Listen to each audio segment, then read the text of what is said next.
Hello people বিডিকিক্স ওয়েবসাইটের পক্ষ থেকে এইচটিএমএল এবং সিএসএস ভিডিও টিউটোরিয়ালসের সেকেন্ড ভিডিওতে মাত্র দ্বিতীয় ভিডিওতে আপনাদের সবাই ওয়েলকাম জানাচ্ছি। আমি ফয়সাল আহমেদ। লাস্ট ভিডিও টিউটোরিয়ালটা যারা দেখেছে তারা জানেন বেসিক্যালি এইচটিএমএল জিনিসটা আসলে কী এবং এইচটিএমএল আমরা কী কাজ ইউজ করি এবং এইচটিএমএল ডেভেলপ করতে গেলে আমাদেরকে বেসিক্যালি কী দরকার হবে অথবা আমাদের কোনো স্পেশাল ডেভেলপমেন্ট এনভায়রনমেন্ট দরকার হবে কি হবে না। সো আমরা লাস্ট ভিডিও টিউটোরিয়াল থেকে অলরেডি নোটপ্যাড ডাউনলোড করেছি এবং নোটপ্যাড আশা করি সবাই ঠিকভাবে ডাউনলোড করতে পেরেছেন এবং ওপেন করতে পেরেছেন। এবং নোটপ্যাডটা আমরা ওপেন করার পরে আমাদেরকে একটা অলরেডি নিউ ফাইল ক্রিয়েট করে দেওয়ার কথা, অথবা যদি নিউ ফাইল ক্রিয়েট করে না দেয় সেক্ষেত্রে আমাদেরকে কী করতে হবে, সম্ভবত আপনাদেরকে দেখানো হয়েছে, তারপর আরেকবার দেখানো যায়। সেটা হচ্ছে প্রথমে আমরা নিউতে ক্লিক করব। এর মাধ্যমে আমরা সরাসরি খুলতে পারি ফাইলসে ক্লিক করে নিউ এর মাধ্যমে, অথবা আমরা এখানে একটা সুন্দর একটা আইকন আছে অলরেডি দেওয়া আছে, সেটা হচ্ছে নিউ। তো আমরা এটাতে ক্লিক করলে একটা নিউ ফাইল খুলে যাবে। সো যে কোনো ওয়েতে আমরা একটা নিউ ফাইল খুলতে পারেন। দেন আমরা শুরু করবো এইচটিএমএল কোডিং। এইচটিএমএল কোডিংয়ের ক্ষেত্রে আমাদেরকে সবার প্রথমে যেটা মনে রাখতে হবে সেটা হচ্ছে ট্যাগস। আমাদের সব ধরনের এইচটিএমএল প্রোগ্রাম এবং সব ধরনের কোডস থাকবে ট্যাগসের আন্ডারে। অর্থাৎ ট্যাগ জিনিসটা বেসিক্যালি কি, ট্যাগ জিনিসটা হচ্ছে বেসিক্যালি একটা লেস দেন চিহ্ন, একটা গ্রেটার দেন চিহ্ন, এই চিহ্ন দুটোর মধ্যে থাকা যে কোনো নাম সেটা হচ্ছে ট্যাগসের নাম। ধরা যাক আমাদের বিভিন্ন ধরনের ট্যাগ থাকতে পারে। বেসিক্যালি আমাদের যে কোনো এইচটিএমএল কোডস থাকবে এইচটিএমএল এই ট্যাগটার মধ্যে। সো ট্যাগের মধ্যে থাকবে বলতে আমি আসলে বুঝাচ্ছি ট্যাগের মধ্যে মানে আসলে এই ফার্স্ট লেস দেন এবং গ্রেটার দেন চিহ্নের মধ্যে থাকা নয়, বরং একটা ওপেনিং ট্যাগ এবং একটা ক্লোজিং ট্যাগের মধ্যে থাকা। সো ট্যাগ প্রধানত দুই প্রকার, আই মিন বেসিক্যালি দুই প্রকার। একটা হচ্ছে ওপেনিং ট্যাগ, একটা হচ্ছে closing tag. So opening tag এবং ক্লোজিং ট্যাগের মধ্যে থাকা যে কোনো ট্যাগই হচ্ছে, যে কোনো কোডই হচ্ছে আমাদের এইচটিএমএল কোডগুলো। সো আমাদেরকে যে কোনো কোড লিখতে হবে অবশ্যই ট্যাগের ভিতরে। সো প্রথমে আমরা দেখি কীভাবে ওপেনিং ট্যাগ এবং ক্লোজিং ট্যাগ ক্রিয়েট করা হয়। আমরা ওপেনিং ট্যাগ ক্রিয়েট করি এভাবে। আপনারা দেখতে পাচ্ছেন যে একটা লেস দেন চিহ্ন, একটা গ্রেটার দেন চিহ্ন, এর মাঝখানে থাকবে আমাদের ট্যাগ নেম, অর্থাৎ আমরা এখানে এইচটিএমএল ট্যাগ ক্রিয়েট করলাম। দেন আমরা ক্লোজিং ট্যাগ ক্রিয়েট করা শিখি। ক্লোজিং ট্যাগ ক্রিয়েট করতে হলে আমাদেরকে প্রথমে লেস দেন চিহ্ন এবং নেম, এবং আমাদেরকে মনে রাখতে হবে ক্লোজিং ট্যাগের আসল জিনিসটা হচ্ছে একটা ফরওয়ার্ড স্ল্যাশ। ফরওয়ার্ড স্ল্যাশটা হচ্ছে দেখতে এরকম। সো আপনারা নিশ্চয়ই স্ক্রিনে দেখতে পাচ্ছেন, এই জিনিসটা হচ্ছে ফরওয়ার্ড স্ল্যাশ। এবং ফরওয়ার্ড স্ল্যাশ থাকলে, ট্যাগ নেমের আগে ফরওয়ার্ড স্ল্যাশ থাকা মানে আমরা এটাকে বলে দিলাম যে এটা হচ্ছে একটা ক্লোজিং ট্যাগ। এবং কোনো ফরওয়ার্ড স্ল্যাশ না থাকা মানে আমাদের ব্রাউজার বুঝতে পারবে যে এটা আসলে একটা ওপেনিং ট্যাগ। সো বেসিক্যালি আপনারা ট্যাগ ক্রিয়েট করা শিখলেন, এবং আমাদেরকে যে কোনো এইচটিএমএল প্রোগ্রামের অথবা যে কোনো এইচটিএমএল ফাইলের প্রথমে আমাদেরকে যেটা থাকতে হবে সেটা হচ্ছে জিনিস আসলে কী সে সম্পর্কে আপনাদেরকে পরে ধারণা দেওয়া হবে অথবা পরে আমি আলোচনা করবো। বাট বেসিক্যালি এটার কাজটা হচ্ছে ব্রাউজারকে বলা যে এটা একটা HTML type of document. So আমাদেরকে যেটা লিখতে হবে আপনারা দেখে রাখুন, ডট টাইপ, তার আগে একটা ফরওয়ার্ড স্ল্যাশ নয়, ভালো করে খেয়াল করুন, এটা ফরওয়ার্ড স্ল্যাশ নয়, এটা হচ্ছে একটা এক্সক্লেমেশন মার্ক অথবা বলা যেতে পারে বিষয় চিহ্ন। সো বিষয় চিহ্নের পরে ডক টাইপ দেন এইচটিএমএল লিখতে হবে। এছাড়া আমরা বিভিন্ন ধরনের ডক টাইপ ইউজ করে থাকি, সেটা আমরা পরে দেখবো এবং এই সম্পর্কে পরে আলোচনা করবো। বাট আপনারা জাস্ট এই জিনিসটা লিখে রাখেন শুরুতে, একেবারে শুরুতে, I mean HTML tag create করার আগে। দেন আমি যেটা বলছিলাম আমাদের সব কোডস থাকবে ট্যাগসের ভিতরে। সো বেসিক্যালি আমাদের যে কোনো এইচটিএমএল ফাইল দুটো ভাগে বিভক্ত থাকবে, একটা হচ্ছে হেড হেড এবং একটা হচ্ছে বডি। সো হেড ট্যাগটা হচ্ছে যেটার মধ্যে আমাদের সব এক্সট্রা ইনফরমেশন যাবে, ব্রাউজার সংক্রান্ত ইনফরমেশন অথবা যে ইনফরমেশনটা আমাদের ওয়েবসাইটে কাজে লাগবে না, বাট আমাদের কাজে লাগবে সার্চ ইঞ্জিনে অথবা ব্রাউজারের ক্ষেত্রে কাজে লাগবে। সো ধরা যাক আমরা টাইটেল দিতে চাই কোনো একটা পেজের, অথবা আমরা সার্চ ইঞ্জিনে যেন সহজে খুঁজে পেতে সুবিধা হয় সেজন্য আমরা কিছু ইনফরমেট করতে চাই। সো সেই ধরনের সব কিছু, অথবা আমাদের স্ক্রিপ্ট অথবা আমাদের স্টাইলিং যেসব কোডস আছে সেগুলো যাবে আমাদের হেডার ট্যাগে। সো হেডার ট্যাগটা আমরা কীভাবে ক্রিয়েট করে দেখি। অলরেডি আপনারা নিশ্চয়ই ধারণা করতে পারছেন কী হবে, HEAD। দেন আমরা একটা ক্লোজিং ট্যাগ ক্রিয়েট করবো, আশা করি ক্লোজিং ট্যাগ কীভাবে ক্রিয়েট করবো আপনারা বুঝতে পারতেছেন। HEAD, ঠিক একইভাবে জাস্ট একটা ফরওয়ার্ড স্ল্যাশ অ্যাড করতে হবে। সো আমাদের হেডার ট্যাগ আমরা ক্রিয়েট করলাম। দেন এর ভিতরে যত কিছু থাকবে সব কিছু হচ্ছে আমাদের হেডার ট্যাগ, এবং এগুলো আমরা এগুলো ওয়েবসাইটে শো করবো না, বাট এগুলো জাস্ট আমাদের ব্রাউজার সংক্রান্ত ইনফরমেশন।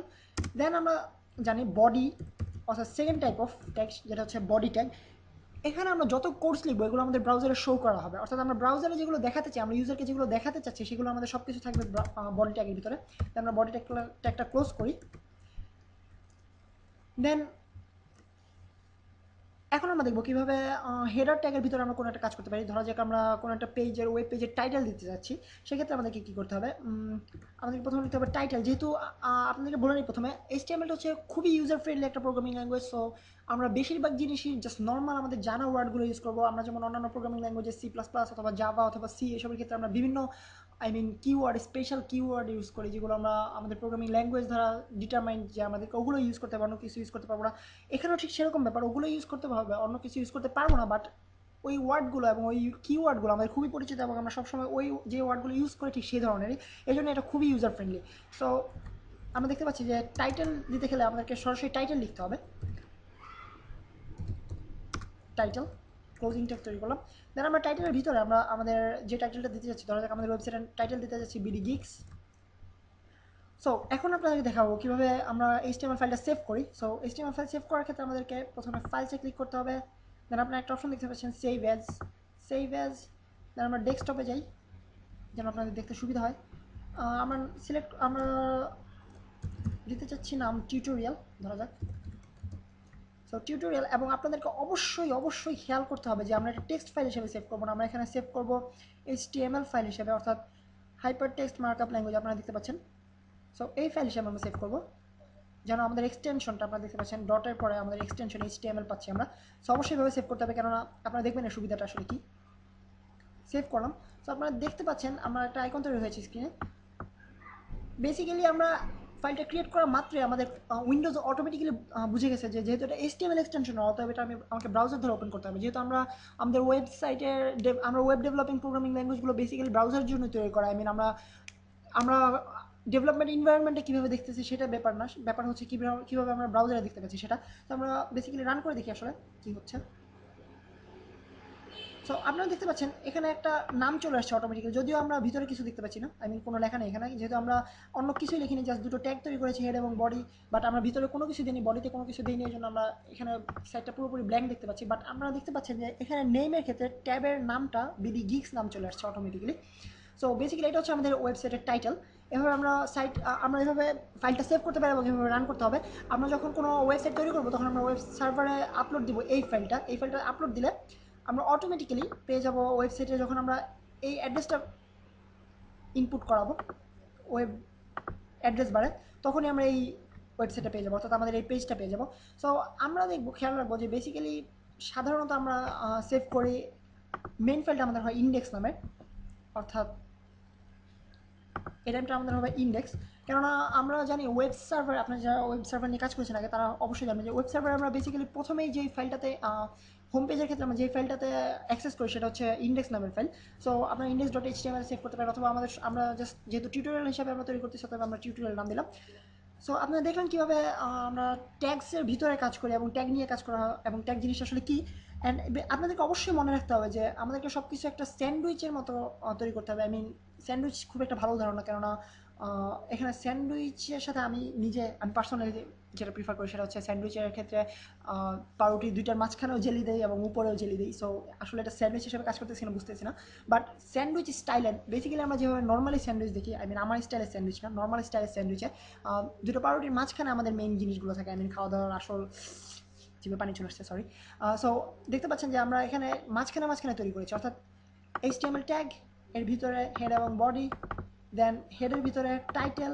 এভাবে আমরা একটার ভিতরে আরেকটা তৈরি করতে পারি। আমরা যদি জাস্ট নর্মালি টাইটেল তৈরি করি এখানে, আমরা এইচটিএমএল ট্যাগের বাইরে যদি তৈরি করি তাহলে আমাদের এটা কাজ করবে না, হয়তো আমরা কোনো এরর পাবো, অথবা আমাদেরকে দেখাতে উল্টোপাল্টাভাবে দেখাবে। অথবা আমরা যদি বডি ট্যাগের, অথবা আমরা এইচটিএমএল ভিতরে বাট আমরা বডি অথবা হেড কোনো ট্যাগের বাইরে তৈরি করলাম, সেক্ষেত্রে আমাদেরকে কোনো কিছু হবে না। আই মিন আমরা যেটা করতে চাচ্ছি সেটা হবে না, টাইটেলটা আমরা দেখতে পাবো না। সো আমাদেরকে অবশ্যই খেয়াল রাখতে হবে যেন আমরা ট্যাগসের ওপেনিং ট্যাগ এবং ক্লোজিং ট্যাগগুলো খেয়াল রাখি। I mean closing tag opening tag দুটো বলতে কি, আই মিন বুঝতে পারতেছেন পাখি পাকা পেঁপে খায় ওই টাইপের হয়ে যাচ্ছে ব্যাপারটা। সো আজকে টিউটোরিয়াল এই পর্যন্ত, আশা করি আপনারা ট্যাক্স জিনিসটা বুঝতে পেরেছেন এবং পরবর্তী টিউটোরিয়ালটাতে যাওয়ার জন্য আপনারা সবাই প্রস্তুত। নেক্সট টিউটোরিয়াল আপনাদের সাথে দেখা হবে, সেই পর্যন্ত আমি সাইন অফ করতেছি, ফয়সাল আহমেদ।